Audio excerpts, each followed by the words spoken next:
Good morning. It is Thursday, May 8th. Thanks so much for joining us for this edition of Up to the Minute. I'm Sade Campbell. I serve as the Enrollment Communications and Social Media Manager here at Houston Community College.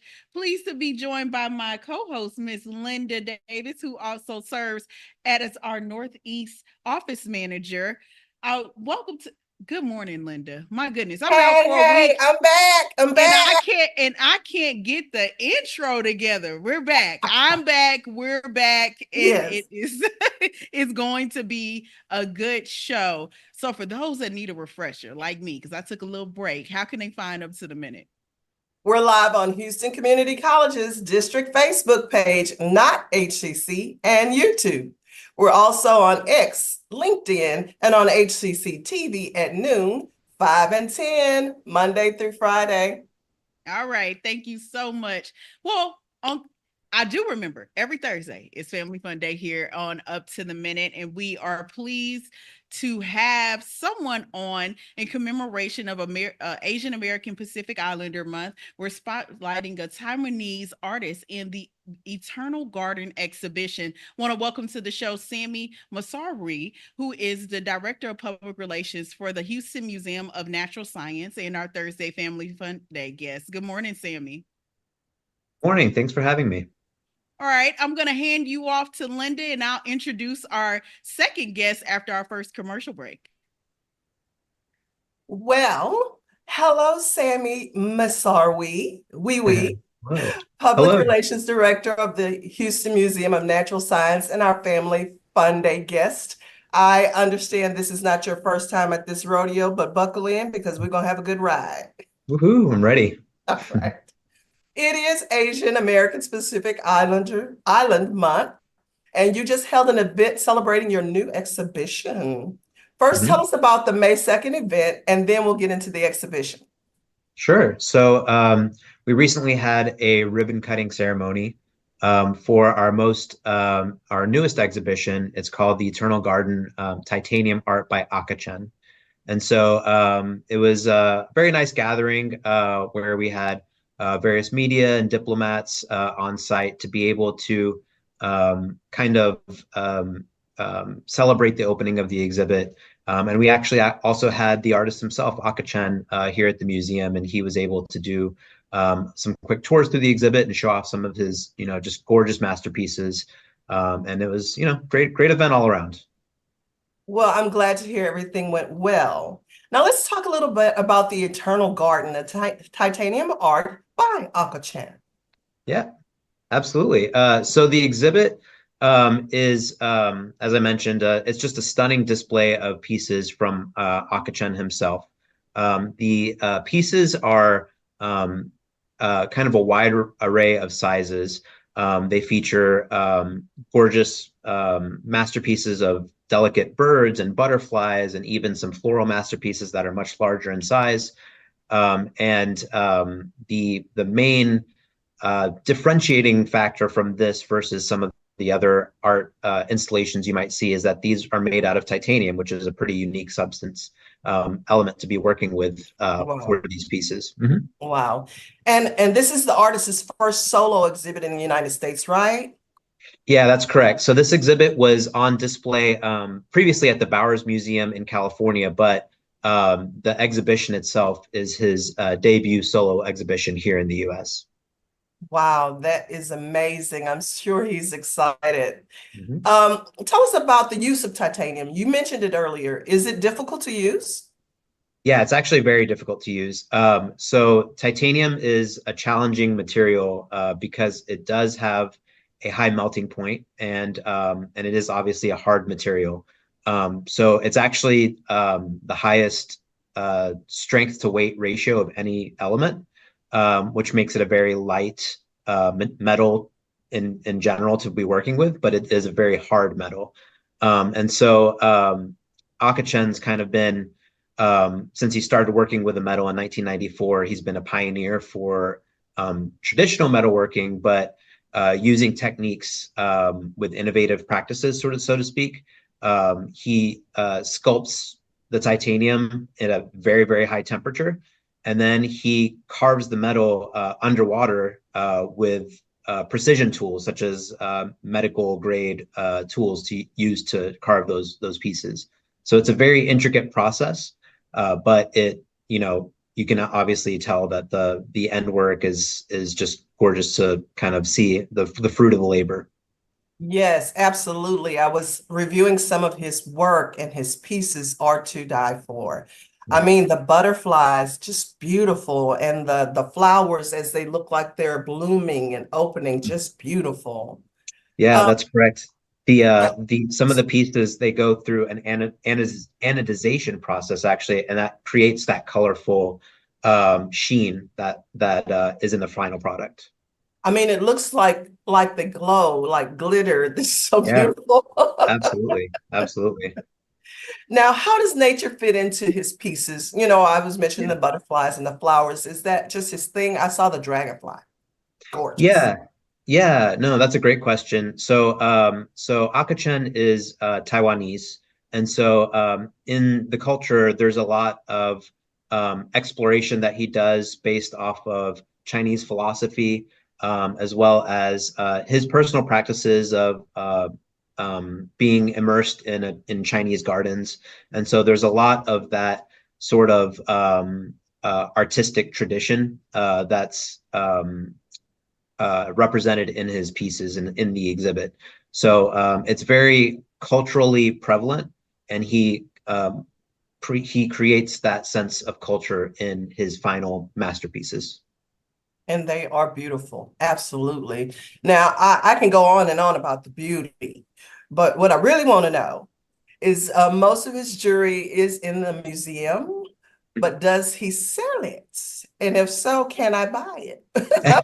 What That's a range would you say his artwork falls within? Yeah, that's also, so this is one exhibit that he has on display, but he does have a website where he features many of his pieces.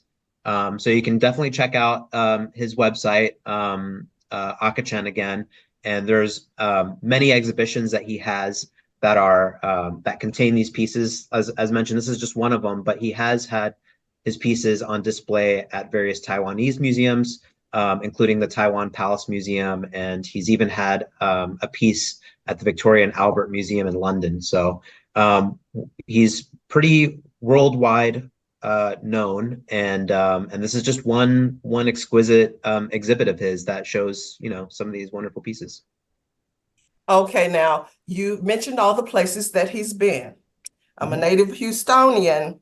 Mhm. So have you all introduced him to Texas? He did get a little bit of a cultural tour of Texas, and it's very different than what he's used to. But I'm sure that he enjoyed all of the fun Texas stuff that he could while here, including the food and the culture. It's different, but it's definitely an amazing experience for someone who hasn't experienced it yet. Well, I tell you what, if he gets an opportunity, I know he's very busy, but if he gets an opportunity and he can make me a cowgirl hat, I would love that. I'll talk to him about it for you. Well, I have enjoyed speaking with you. I'm hoping he has a wonderful time here. Um, what would you say about the AAPI that you could tell people that maybe not familiar with the AAPI month? Let's do a little Yeah, cultural study and history for those that may not be familiar with it. sure. I think what was eye-opening for me in opening this exhibit and how it relates to that is the emphasis, as I mentioned, on Chinese philosophy and the Chinese garden and the beauty of nature. And so I think that that's obviously very prevalent in Taiwanese culture, and I think that that's something that maybe we could kind of taking that and applying it to what we do on the daily is that just taking that time to meditate, relax, and enjoy the beauty of nature for what it is. Well, I tell you, I have enjoyed looking at his pieces. I've enjoyed learning about his work, and I've also enjoyed learning about AAPI and meeting you for the first time. Well, thank you so much. I appreciate that. We want to thank you, Sami Mesarwi, Hmm. Public Relations Director from the Houston Museum of Natural Science, and our Thursday Family Fun Day guests. And we'll be right back with, we'll have your information in the posts for after the show.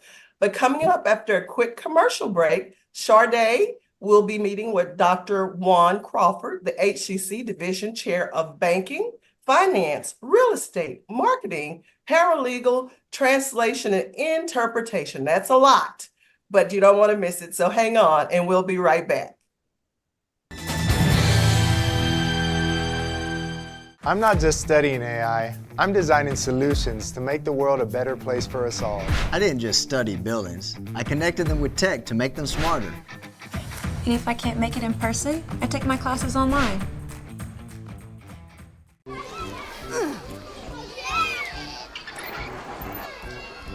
If you love them enough to crawl into a play place to get them to come down, then surely you'll check nhtsa.gov/the right seat to make sure they're in the right car seat. Today I'm going to talk to you about physics. Come on in, girls. Let's go.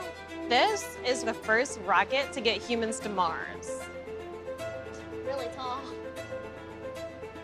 I'm a rocket structural engineer, designing and building parts of the rocket. You are the generation that will be stepping foot on Mars. Do I have a group of astronauts on my hands? Yes. You can become a rocket scientist or whatever else you want to be.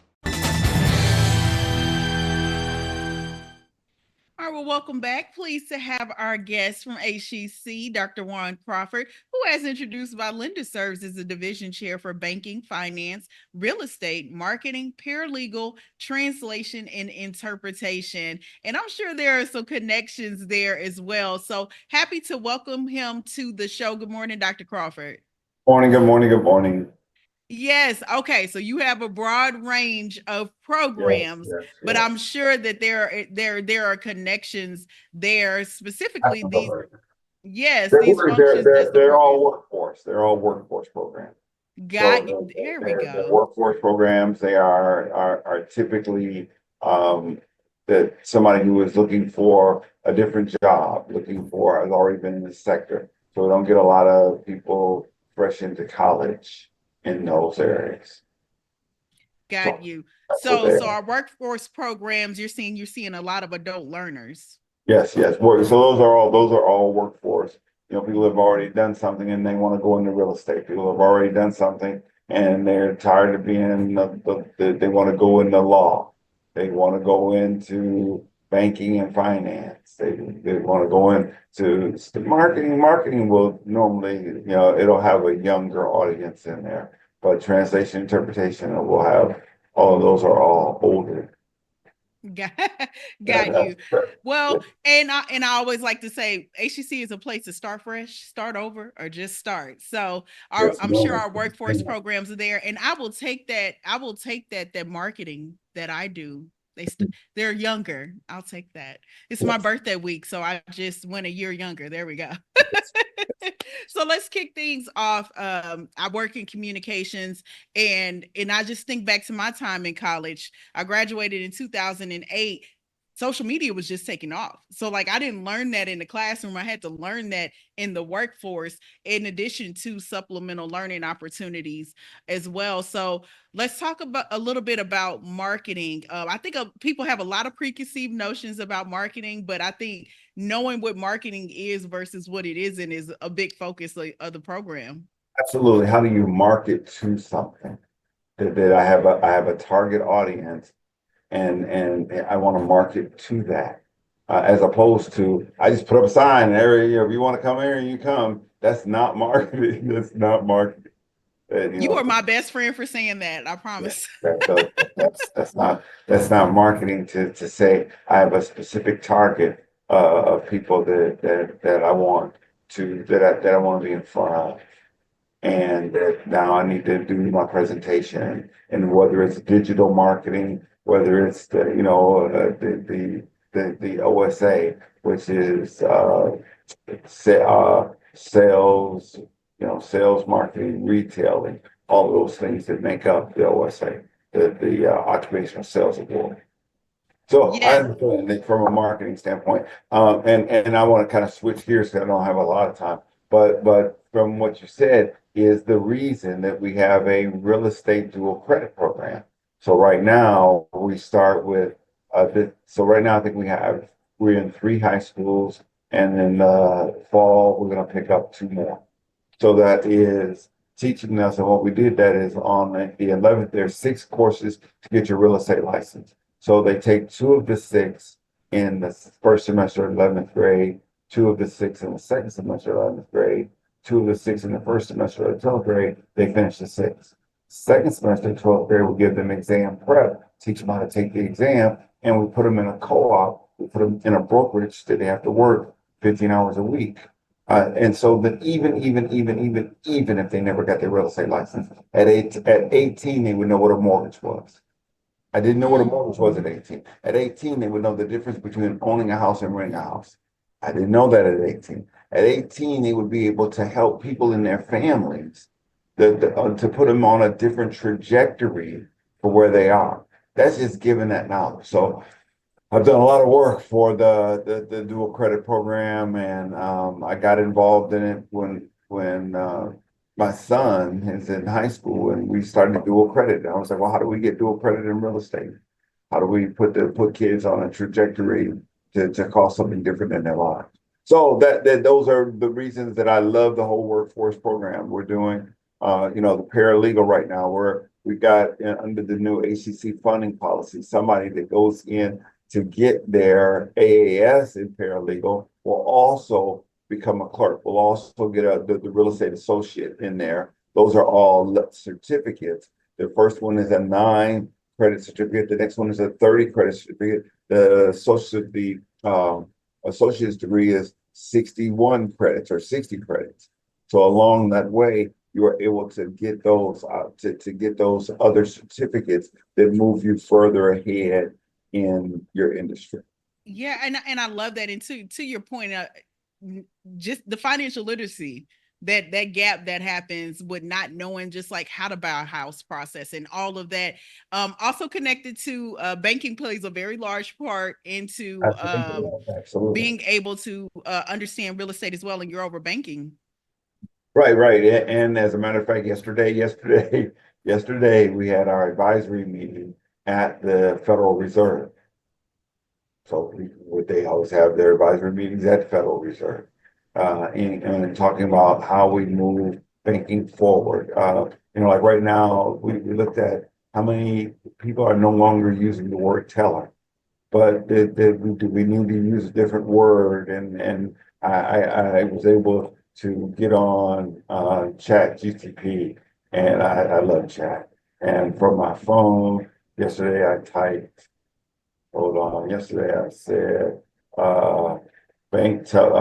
alternatives to bank teller. So I said, what are banks around the world using as a title instead of teller for the person at the bank that does transactions?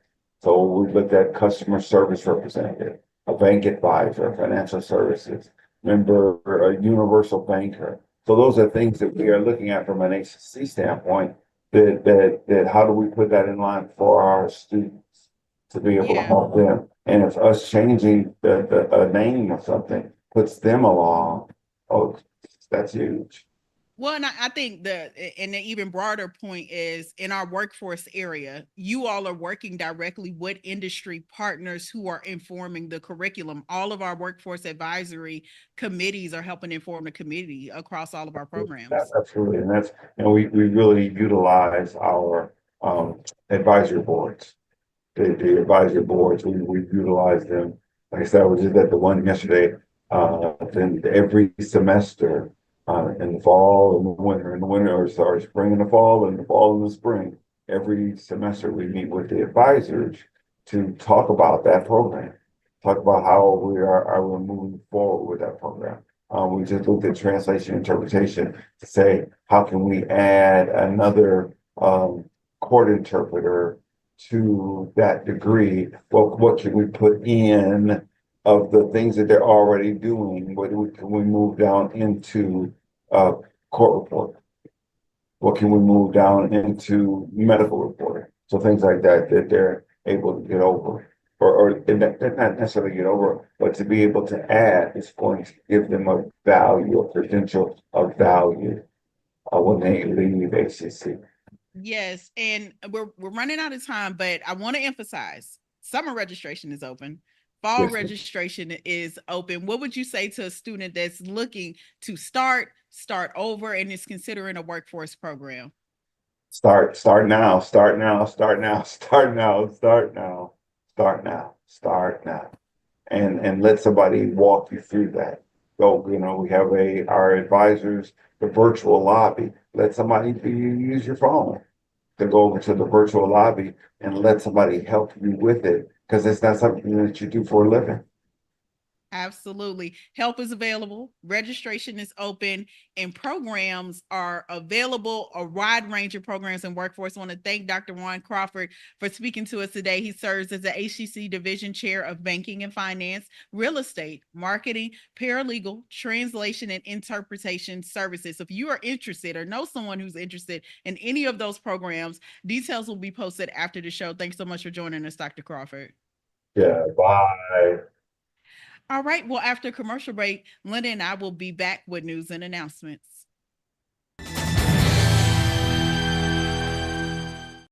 I'm learning healthcare management while providing patient care. I came back to grow my skills, even after I graduated. And if I can't make it in person, I take my classes online.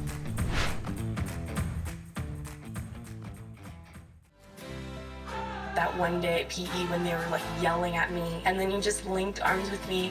I don't think you know how much that helped me. I finally knew that I had somebody.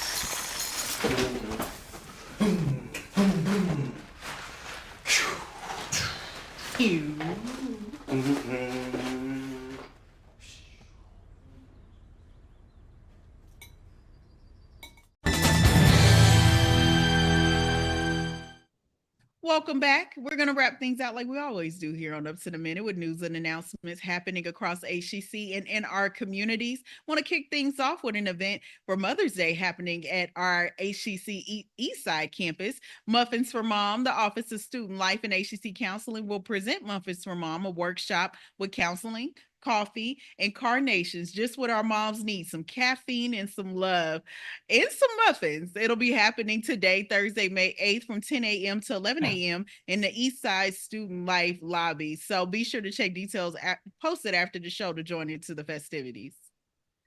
Automotive career fairs for Northeast, right here where I roam. HCC's Automotive Technology Center is hosting a career fair for current and former students to meet with employers from CarMax dealership. It's going to be 8 a.m. to noon, Saturday, May 17th, the Automotive Technology Building. So check out the post after the show for more information. All right, but as we mentioned in our last interview, fall and summer registration is open. And one of the first steps our students have to take is placement. Some take it, some are able to place through what is called a TSI test. And many ask, well, how do I prepare for a standardized test? Well, we have a TSI boot camp that prepares you for success. High school students, adult learners, or someone returning to education can attend HCC's next round of TSI boot camps this month. The free sessions are designed to help students excel on the TSI assessment, ensuring they're ready to succeed in college. It'll be happening from 8 a.m. to noon, Saturday, May 17th. So mark your calendars at our HCC South campus. Details will be posted after the show. Instagram exhibition, online gallery. Instagram is currently our gallery walls for an exhibition that features all studio classes from all colleges in Houston Community College system. View the link available online. It's free. Check out the post for the show after the show for more information. All right, well, our vast graduation is happening tomorrow. So that means no Up to the Minute, but that means you have time to watch the live stream of the ceremony, because HCCTV will be live streaming the celebration. Up to the Minute will not air, but we will also broadcast during our time the best of episodes on HCCTV's network at its regular scheduled time of noon, 5 and 10 p.m. We'll return on Monday, May 12th. Summer registration is ongoing. Make the most of summer by locking in your classes, To stay on track, HCC classes are still offered in a variety of programs, semester lengths, and range of modalities, including online anytime, online on a schedule, hybrid, both face-to-face and partially virtual, in-person, and hybrid labs. To learn more about HCC programs, start dates, and options to cover the cost, visit us at hccs.edu/apply. All right. Well, coming up next Monday, because remember, tomorrow there will be no show. But when we return, it'll be Mental Health Monday. As always, we'll discuss preparing mentally and emotionally for retirement. And later in the week, since May is Mental Health Month, we'll have a guest talk about mental health in the workplace. Are companies doing enough? Thanks so much for joining us for this edition of Up to the Minute. We'll see you next time.